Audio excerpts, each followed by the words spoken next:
嗱 ，J 你好，嗱，今年咧我哋其實已經係第5年搞呢個活動㗎啦。話時話，其實你哋覺得悶唔悶嘅啫？哇，梗係唔悶㗎，冇可能悶啊！點解咧？因為咧，其實每一年我哋收集嗰啲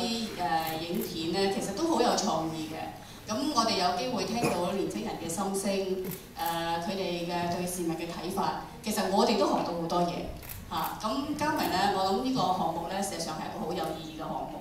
咁對我哋嘅社會嘅持續發展，我哋社會係應該要係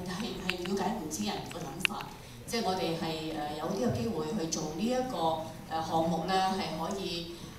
令到咁多年青人可以參與咧，我覺得係好有意義嘅事咯。其實真係咧，我自己喺度都參與咗呢個項目幾年咧，我都覺得係非常之有意思。每次見到啲年青人參與，即係睇住佢哋一路進步咧，其實我諗作為你哋主辦嚟嘅單位都非常之開心嘅。咁但係嗱，其實你哋收咗咁多片翻嚟啦，有啲咩用咧？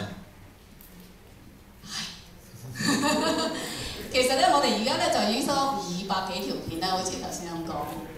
咁我哋今年咧亦都希望開放個平台咧，有更加多嘅參加嘅作品啦。咁所以咧，我哋將會有個好豐富嘅一個資料庫嚇。咁年青人嘅發展咧係聯合國兒童基金會嘅一個使命嚟嘅。咁我哋都好希望咧係透過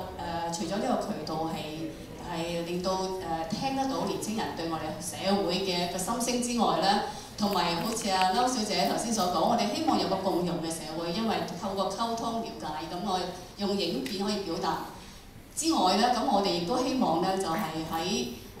即係呢一個透過呢個項目喺社會嘅持續發展，我哋都係有個嘅貢獻啦。5年其實好短時間嘅咋，我哋其他所有嗰啲項目咧講緊都係10年、20年，包括我哋嘅 Young Boys 啊，我哋嘅 Breastfeeding， 全部都係講緊差唔多係20年嘅光景。咁我哋希望咧就係透過我哋不斷嘅努力啦，同埋年青人嘅參與咧，我哋咧一齊咧就係為香港我哋同埋社會嘅持續發展一齊貢獻。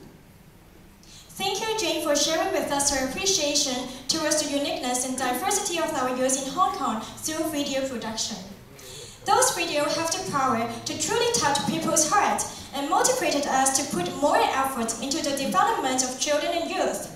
It's good to see how influential the videos are. Thank you very much, Jane. 跟住同我哋2位嘅顧問傾下偈，不如 Lady First 同阿麥導演傾偈先嚇。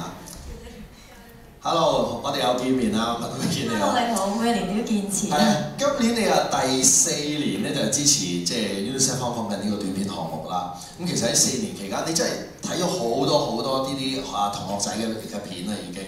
其實有冇邊啲片令你印象係非常深刻，可以同大家分享下呢？其實每一年都有好多好好嘅作品嘅，咁但係今年上一年有一個好深刻嘅作品就叫做《愛的束縛》。其實我諗之後同學仔都可以揾翻嚟睇嘅。咁嗰個片就係史無前例地喺技術上啦、畫面上啦，都係超越以往嘅 UNICEF 嘅短片比賽嘅作品啦。咁同埋我覺得其實每一年都睇到好多唔同嘅年青人對於生活啦、對於學習啦、對於父母啦嘅一啲心聲。咁從而令我諗到嘅就係，即係每一次睇嘅時候都會覺得其實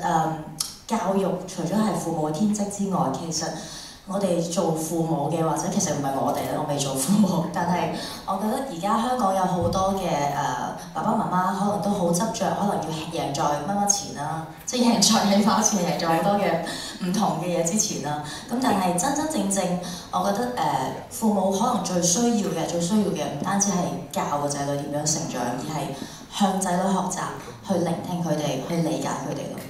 呢個項目你參加咗好多年啦，支持咗好多年啦。其實有啲咩吸引同推動你，引到你年年都要嚟支持呢個項目呢？首先真係好多片可以睇到先啦，本身係對影像好有興趣咯，我自己都咁睇到好多好新鮮嘅年青人嘅角度同埋諗法。另外一個好吸引我嘅地方就係其實係一個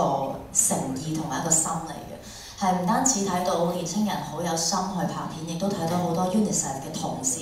真係每一年都好俾心機，亦都好有構思去計劃每一年嘅比賽。咁其實由第一年開始到啱啱過去嗰年啦，其實睇到好多唔同嘅，無論喺個項目上嘅計劃嘅進步，亦或者係參賽者嘅一啲作品質素嘅進步。咁我覺得喺呢一個香港而家呢個氛圍，其實好需要一啲咁正能量同埋咁有動力嘅一啲項目，去令到我哋年輕人其實對影像或者對於創作更加感興趣，亦都可以表達到自己。Thank you, Hayward, for reorganizing the values of videos, which is transmitting voices from children and youth that is easily missed out. All those videos carried much true stories, and that is motivating to all of us. 唔該晒麥導演，又同阿黃修平導演傾下偈先啦。早晨 Adam， 早晨。點解你又咁支持呢個短片嘅項目咧？點解？記得點解？因為我睇好多短片嘅，但係我嘅生活就係經常都接觸年青人，咁同埋我覺得即係短片其實已經係成為咗我哋嘅生活一部分，咁所以我都唔係好記得點解，因為佢已經成為咗我生活一部分。我覺得短片係呢個年代其實一個好 powerful， 同埋應該係每人都可以操縱去用嚟表達自己啦，無論係表達自己嘅意見啦，或者係啲好創意嘅表達方式啦嘅一個工具嚟嘅。咁我係不嬲都係好支持，無論係大人同埋年青人，不過尤其是年青人，因為你哋聰明啲同埋你哋學嘢快啲，就去利用呢一個拍短片同埋即係網絡呢個平台咧去發表自己。咁你學完之後咧，就最好教翻埋你哋啲父母。嗱，今年你哋兩位咧都會擔任呢個創作顧問同埋評判啦。不如問下你啊，有冇啲咩 tips 可以俾下我哋啲年青人咧？個 tips 就係睇下今次呢個題目咯，叫做即係給爸媽的話咁就你諗構思之前，你就對你爸爸媽媽好啲，對你啲師長同埋對你啲身邊嘅朋友都好啲，因為咧到你真係要拍片嘅時候咧，你可能會好大鑊嘅，即係你都聽過啦，拍一套片會令到你冇朋友咁樣，因為你拍片嘅時候你可能又要遲翻屋企啊，功課又唔交啊，又要好多 friend 去幫手啊，咁所以你趁呢啲時候最好即係要打好啲同你身邊所有人嘅關係，呢個就係 tips。碌卡啊，真係。Thank you, Adam, for your encouragement to our participants. I'm sure that they will share their ideas and feelings that impressed us. 咁其實能夠得到咧，麥天恩導演咧同阿黃修平導演嘅讚賞、支持同埋鼓勵咧，實在係唔容易嘅。希望咁多位年青人咧嚟緊繼續努力啦。首先咧就係好多謝晒咁多位嘅嘉賓咧同我哋作出分享嘅，唔該晒你哋。